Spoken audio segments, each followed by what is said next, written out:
नमस्कार, आप देख रहे न्यूज़ फॉर नेशन और मैं स्वाति पांडे आपके साथ। बिहार के शिक्षा व्यवस्था को, बिहार के सरकारी स्कूलों को दुरुस्त करने के लिए, लचर शिक्षा व्यवस्था को पटरी पर लाने के लिए बिहार शिक्षा विभाग के एस सिद्धार्थ ने खुद ही कमान संभाली है। लगातार अलग अलग सरकारी स्कूलों में पहुंच जाते हैं, औचक निरीक्षण करने लगते हैं, धावा बोल देते हैं और वहां अगर मूलभूत सुविधाएं भी अगर बच्चों को उपलब्ध नहीं होती है तो वो डांट फटकार भी उन प्रिंसिपल्स को या फिर जिले के डीईओ को लगाते हैं।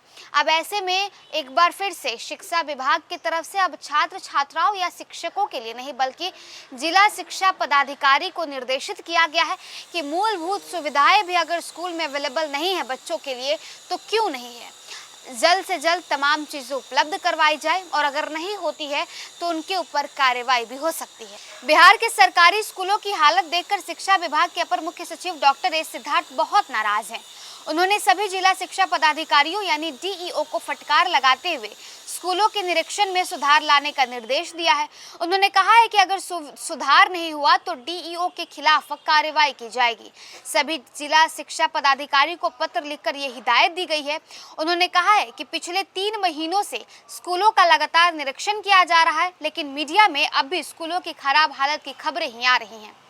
आगे बताएं तो बिहार शिक्षा विभाग के अपर मुख्य सचिव डॉक्टर एस सिद्धार्थ ने कहा है कि 3 माह के निरीक्षण एवं अनुश्रवण के बाद भी प्रिंट और इलेक्ट्रॉनिक मीडिया के माध्यम से विद्यालयों की कमी की खबर प्रसारित हो रही है, जो काफी खेदजनक है, यह स्वीकार्य नहीं है। अपर मुख्य सचिव ने आगे ये भी कहा है कि स्कूल में बोरा, टीन, मोटरसाइकिल, सूखते हुए कपड़े और दूसरा सामान पड़ा मिला हुआ है। ये अत्यंत खेदजनक है। ये देखकर लगता है कि स्कूल पर अवैध कब्जा कर लिया गया है। डॉक्टर सिद्धार्थ ने कहा है कि इससे साफ है कि अधिकारी सिर्फ दिखावे के लिए निरीक्षण कर रहे हैं। इस सिद्धार्थ ने यह भी कहा है कि इससे ये स्पष्ट होता है कि इतने लंबे समय से निरीक्षण के बाद भी जब मुख्यालय स्तर के पदाधिकारी निरीक्षण करने जाते हैं तो वहां कमी पाई जाती है। निरीक्षण के दौरान पाई जाने वाली कमियों को चिन्हित कर उसका निस्तारण क्यों नहीं किया जा रहा है, इसकी जवाबदेही आपकी होती है। अपर मुख्य सचिव ने डीईओ को चेतावनी देते हुए कहा है कि अगर अधिकारी सही से निरीक्षण नहीं करेंगे तो उनके खिलाफ कार्रवाई की जाएगी। निरीक्षण करने वाले अधिकारी कर्मी सही तरीके से निरीक्षण नहीं करते हैं तो संबंधित जिला स्तरीय निरीक्षी पदाधिकारी के खिलाफ विभागीय कार्रवाई प्रारंभ की जाए।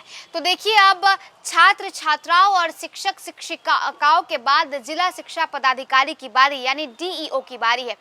जिला शिक्षा विभाग की तरफ से, खासकर बिहार शिक्षा विभाग की तरफ से, और ये कमान खुद एस सिद्धार्थ ने संभाल रखी है।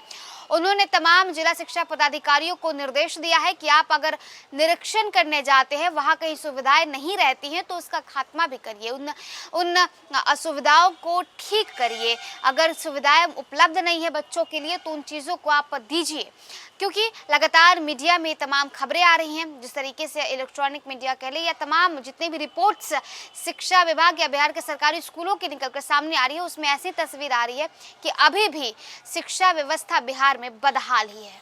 फिलहाल इस अपडेट में बस इतना ही। आप देखते रहे न्यूज़ फॉर नेशन।